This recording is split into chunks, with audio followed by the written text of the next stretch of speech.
Hi అండి, అందరికీ నమస్తే. నా రావణ్ బాస్ 96 సోఫాలో పక్క పక్కనే కూర్చున్న ఆకాష్ ఆద్యాలను చూస్తూ ఇందాక చేతులు పట్టుకున్న దృశ్యం గుర్తొచ్చి అడగలేక తటపటాయిస్తూ, అన్నయ్య, ఆద్య ఇక్కడ ఏం చేస్తుంది? కాస్త అనుమానంగా భయంగా అడిగాడు తేజ. అతన్ని చూసి నవ్వి, నాకు మిల్లికి పెళ్లి ఫిక్స్ అయిందిగా, కంగ్రాట్స్ చెప్పడానికి వచ్చింది అన్నాడు ఆద్య వంక ఓరకంట చూస్తూ. అతని మాటతో పెళ్ళా అని తేజ షాక్ అవడానికి ముందే అతని మాటలు మనసుని చిత్రవాద చేస్తున్నట్లు అవగా ఒక్కసారిగా కళ్ళు దుఃఖంతో ఎర్రబడి టక్కున లేచింది. నేను వెళ్ళొస్తాను అని నేల చూపులు చూస్తూ చెప్పి, నువ్వు ఇక్కడే ఉండరా అని తేజకి చెప్పి, ఆద్య ఆగు అంటూ ఆమె వెనకే పరిగెత్తాడు ఆకాష్. వేగంగా బయటికి నడిచింది ఆద్య. వెంటనే ఆమెను చేరుకుని ఆమె చెయ్యి అందుకుని ఎవరూ చూడకుండా పక్కనే షెడ్ వేసి ఉన్న గార్డెన్ లోకి తీసుకెళ్లాడు. ముభావంగానే వెళ్ళింది ఆద్య. గోడవైపు ఆమె నాంచి, ఏమైంది, వెళ్ళిపోతున్నావు అని నవ్వుతూ అడిగాడు. అతని నవ్వు చూసి ఇంకా కోపం వస్తూ ఉండగా, ఏం లేదు, నీకు మిల్లికి పెళ్ళంట కదా, కంగ్రాట్స్ అని అతన్ని తప్పుకుని ఒక అడుగు వేసిందో లేదో టక్కున ఆమెను లాగి నడుం చుట్టూ చేతులు వేసి అతని కేసి అదుముకున్నాడు ఆకాష్. అతని చేతులను విడిపించుకోలేక, చాలు వదులు అని అతని కళ్ళల్లోకి చూడకుండా దిక్కులు చూస్తూ చెప్పింది. ఆహా అమ్ములు, నిజంగా ఇదంతా కోపమే. ఏదైతే నీకేంటి, నీ పెళ్లి నువ్వు చేసుకో పో. ఒకసారి మాట వరుసకి పెళ్లి అన్నందుకే ఇంత బాధపడుతున్నావు. అలాంటిది నువ్వు మాటి మాటికి వాడితో పెళ్లి పెళ్లి అంటుంటే నేనంతా రగిలిపోయి ఉంటాను. ఆమె నిశ్శబ్దంగా ఉంది. పిచ్చిదాన్నా, నా ఊహల్లో కూడా ఇంకో అమ్మాయి రాదే. కనీసం ఇలా నార్మల్ గా నీతో మాట్లాడినట్టు కూడా ఇంకొకరితో మాట్లాడడం రాదు. అలాంటిది ఇంకొకరిని పెళ్లి చేసుకోవడమా? ఆశ్చర్యంగా చూసింది ఆద్య. మిల్లితో పెళ్లి కాదు కదా, కనీసం మాటలు కూడా లేవు. అది ఇప్పుడు ఎక్కడుందో కూడా నాకు తెలీదు. నిజంగానా అంటూ ఆమె చుట్టూ ఉన్న చేతులను మరింత బిగించాడు.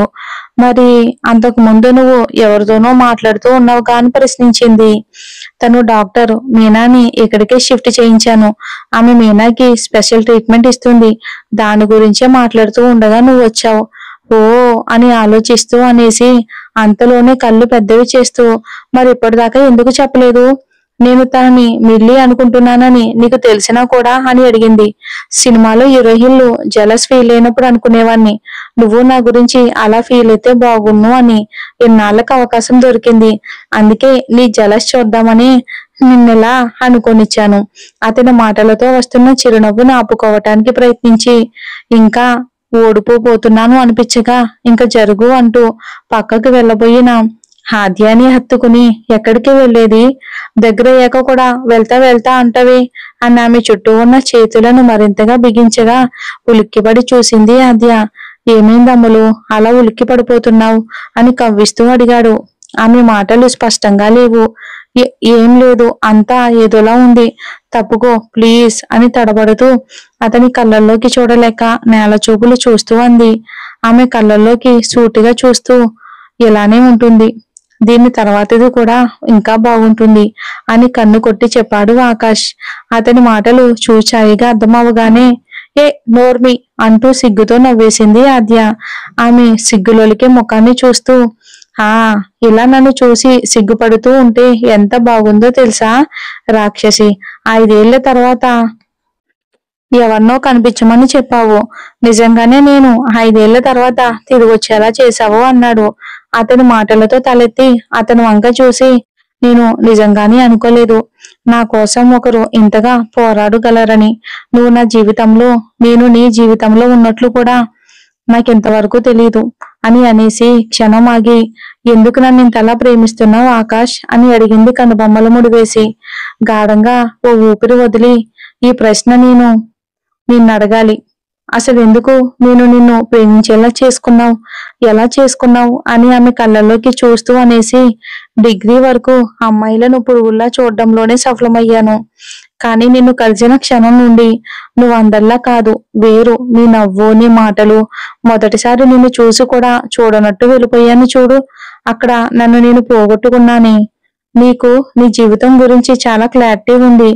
ఎవరిని ప్రేమించాలి, ఎవరిని ప్రేమించకూడదు, ఎవరు స్నేహితులు, ఎవరు శత్రువులు, ఎవరితో ఎలా ఉండాలి, ఇవన్నీ నీకు చాలా చిన్న వయసులోనే తెలిసిపోయాయి.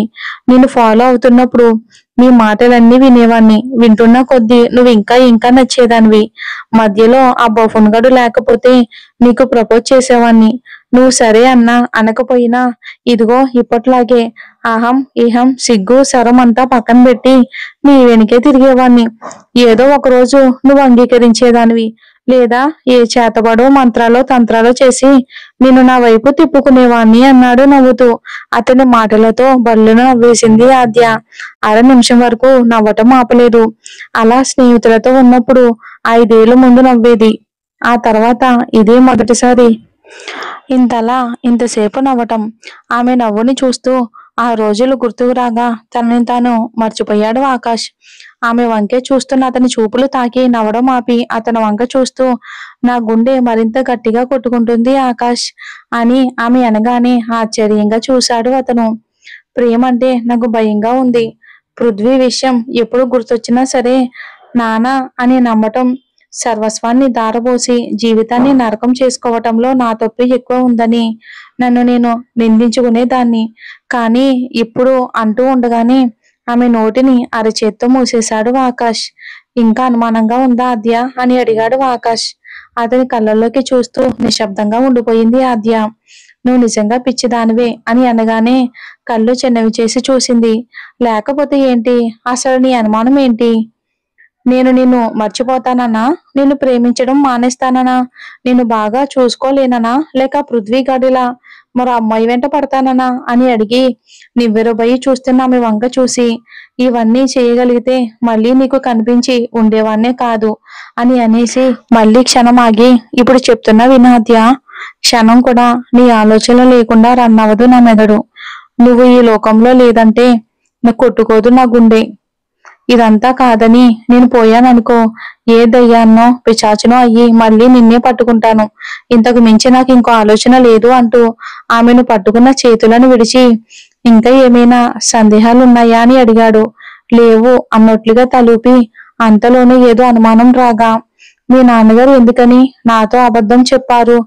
బహుశా ఆయనకి నేనంటే ఇష్టం లేదేమో అని అంది ఆద్య. ఈ ఫోన్కి ఏమైంది?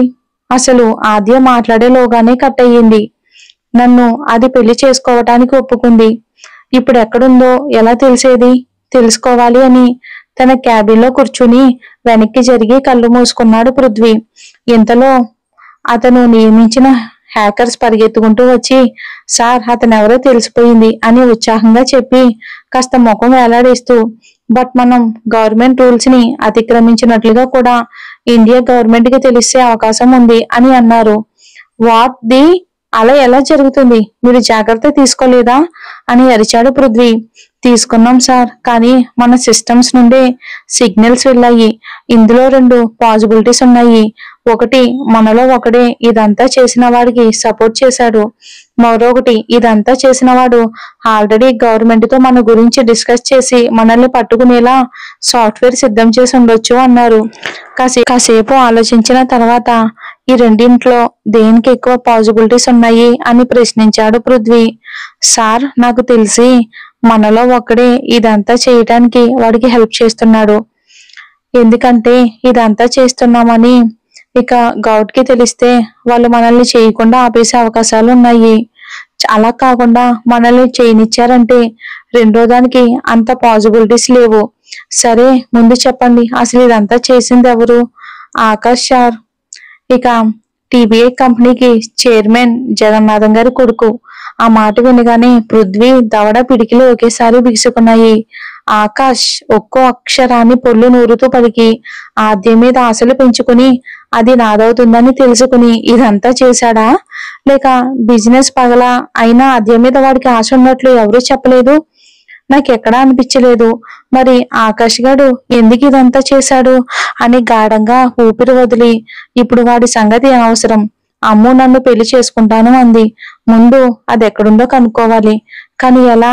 పక్కనే నిలబడి ఉన్న హ్యాకర్స్ ని పిలిచి ముందు మనలో ఎవడు వాడికి హెల్ప్ చేశాడో వెంటనే కనుక్కోండి, మీ దగ్గరున్న ట్రిక్స్ పాటించి తెలుసుకోండి అని అనగానే వాళ్ళు ఇక పనిలో పడ్డారు.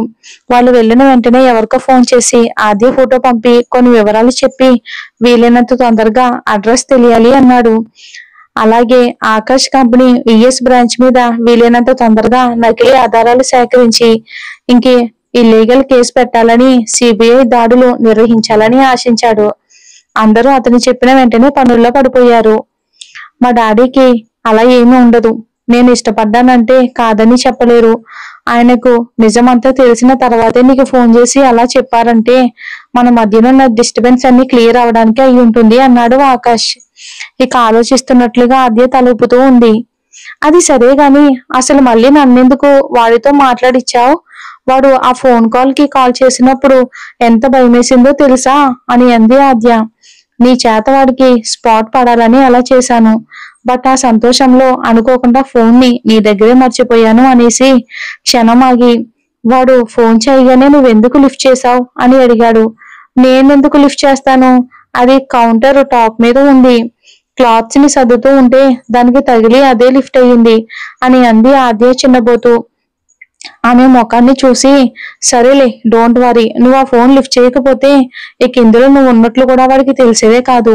పూర్తిగా నా మీద వాడి కోపం అనుమానం ఉండేవి. ఇలా ఏదో ఒకటైతే రిస్క్ ఉండకూడదని మీ అమ్మ నాన్నల్ని ముందే యుఎస్ఏకి రప్పించేశాను. వాళ్ళు ఇప్పుడు వినయ్ దగ్గర ఉన్నారు, సేఫ్ గానే ఉన్నారు. ఆశ్చర్యంగా చూసింది ఆద్య.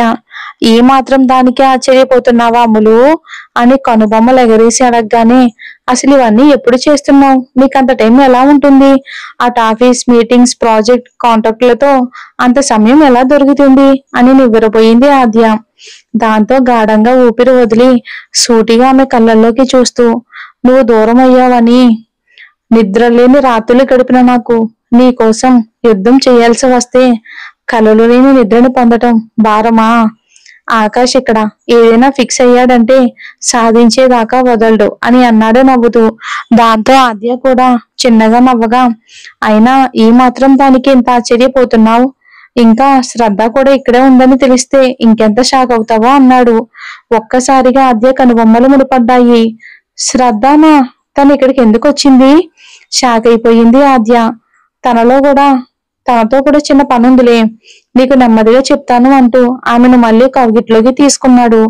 అతని కౌగిల్ని వదులు చేస్తూ, ఇంకా చాలు, నేను వెళ్ళాలి, సాయంత్రం అవుతుంది, ముందు కేటీని కూల్ చెయ్యాలి, ఎలా జరిగిందన్న కోపంలో వాణ్ణి కోపంగా కసిరేసి వచ్చాను అంటూ కదలబోయింది ఆద్య.